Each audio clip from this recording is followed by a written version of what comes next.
Hi everyone, today I'd like to talk about dynamics on the euphonium and to put it into the context of Robert Schumann's work, Der Schatzgräber.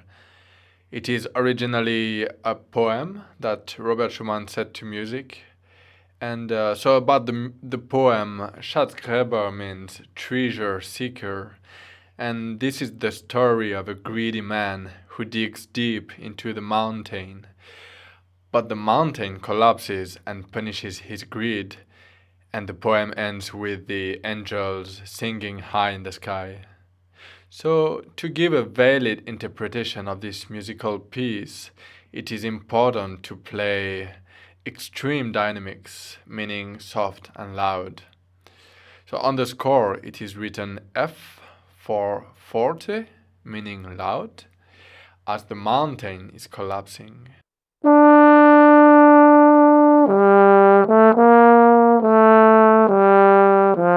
And P for piano, meaning quiet, as the angels are gently singing.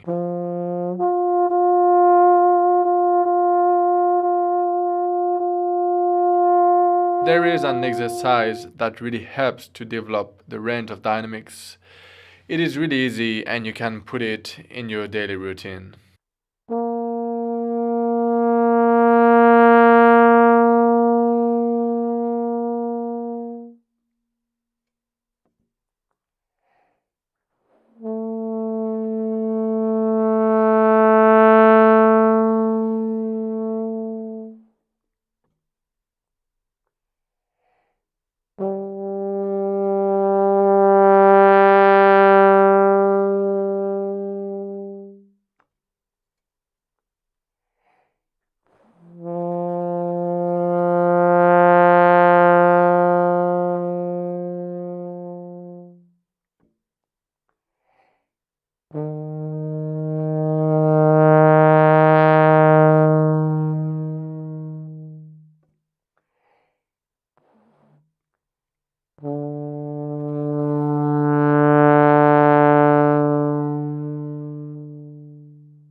Be careful that the intonation stays the same while you go through a crescendo and a decrescendo.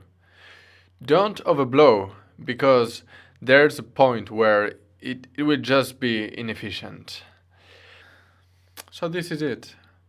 Now I would like to know, what do you think about this exercise? How does it feel? And if you have other ideas or exercise that can help to develop your palette of dynamics, please mention it in the comments. Thanks for watching. Bye.